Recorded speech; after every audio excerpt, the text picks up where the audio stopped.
Hello guys, my name is Alex Gomez and welcome back to my channel. On today's video we're gonna be sculpting a cartoon character based on this reference that I found on Pinterest.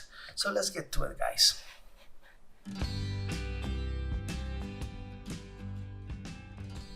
So we start with a regular sphere and then we give it the shape of the head. Always taking in consideration the reference that we have in our thumbnail.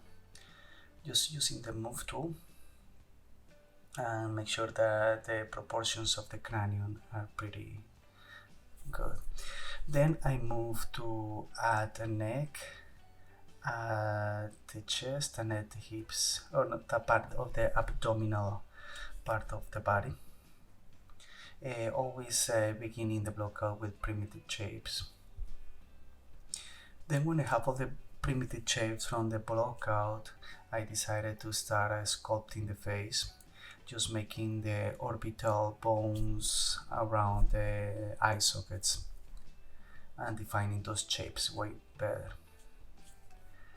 Then I move to the mouth and to the eyes. And to the eyes I just append a sphere, I cut it half, I duplicate it, rotate it, and scale it up so I can do the eyelids.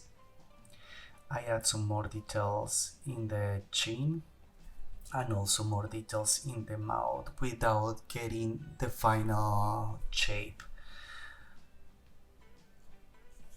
After I have that part done, I merge the eyelids to the head and then add some volume underneath the eyelids.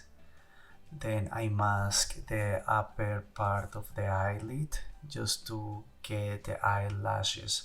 So I mask, I extract, I accept, I smooth it out, and then I see remesh until I get a decent amount of topology so I can move it around. There's no point to Dynamesh anymore here, so just see measure. Then I do the same process with the eyebrows. I mask, I define the mask better or the shape of the eyebrow. I definitely take my time to get the shape in the proper way that I want it, so I don't have to modify it as much after I extract that piece of geometry. So I extract, I put the thickness down, I accept, release the mask, smooth it out a little bit, and then series mesh until obtaining the desired shape. Moving to the eyes, I just gonna poly paint just like a black circle. So I use the paintbrush and the drag and then sharp alpha. So I get kind of like just a black. That's what I want for the eyes. Then I move into the nose to make more details, working the nostrils, going the side just to give a better shape to the nose. And right now my nose is very flat, so I will give more volume in the side of the nostrils just to make it pop out a little bit more and define that sharp edges of the nose. That it will give that stylized feeling to my character. Then add some details right in the nostrils and where the nostril intersect to the side of the nose. I started poly paint a little bit, not like much detail, but I like to do this step here because adding those poly paints definitely give the character a really good sense of how it's looking. You know, when you are like a lip tone or the cheekbones give a little bit of a red tone, you kind of like bring that appealing to your character, so you can just still modify it after that. I keep moving everywhere around to make sure that everything is looking and the proportions are looking nice. I append another sphere and start moving to give like the general shape of the hair. Giving the general shape, I'm not following as much as my reference. I do in kind of like in the pose and kind of like a little bit the look alike, but it definitely I divert a lot from my reference and kind of like creating my own character, but just basing on it. Then I add some more poly paint in the upper eyelids that gives kind of like those shadows, and it gives and it brings the character more to life.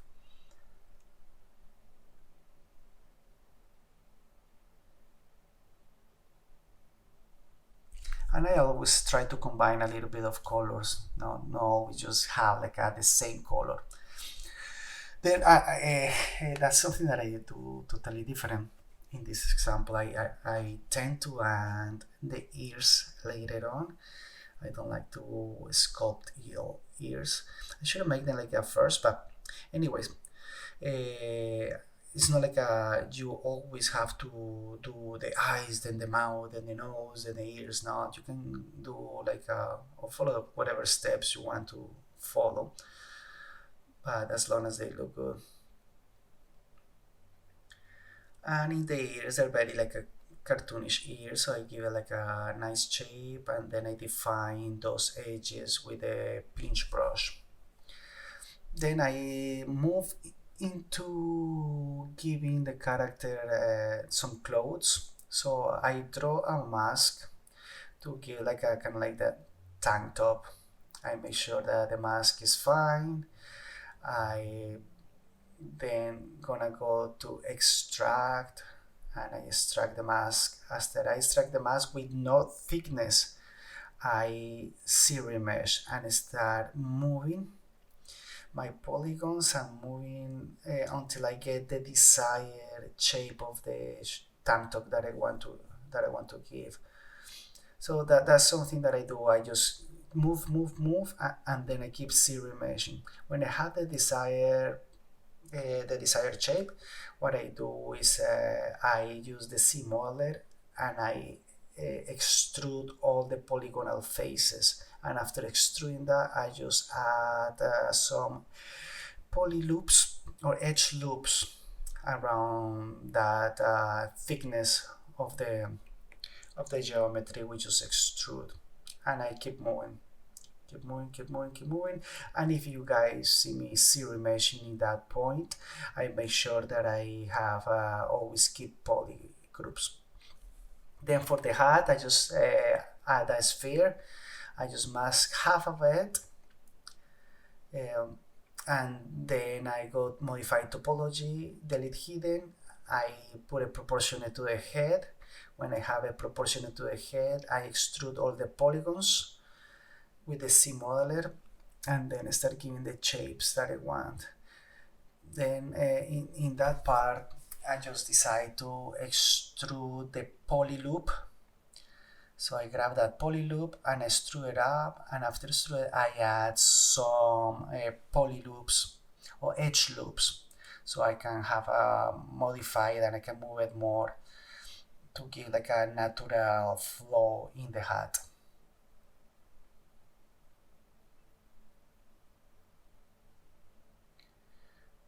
So now that I have that natural flow in the hat, I decided to add some of the hair strands. And in this case, I just get a sphere. I just scale it up just in one axis, in the Z axis, or the Y axis, and just move it. And sometimes I use the snake hook and then move to just to give those wave shapes.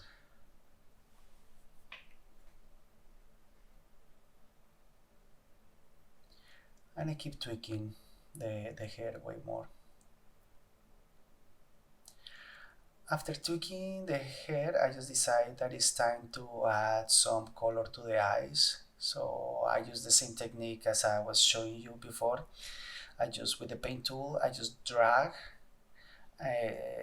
with the stroke is drag and the alpha. So I just drag and start giving those shapes there. Then I add some kind of like a little bit of highlights right in the middle, right in the bottom as well, and some like hard colors on top. And then when I have that done, I just add the iris or the pupil, sorry. Then I break symmetry and add a little bit of the highlights. Then I just move my character or the eyes of the character to one side, and then I added some strands to it and paint the hair a little bit, change the expression just with the move tool. And that was it, guys, and this is the render of it. So I hope you guys enjoyed this video, and don't forget to share, comment, subscribe, and see you next weekend, guys. Take care and have an amazing weekend. Bye.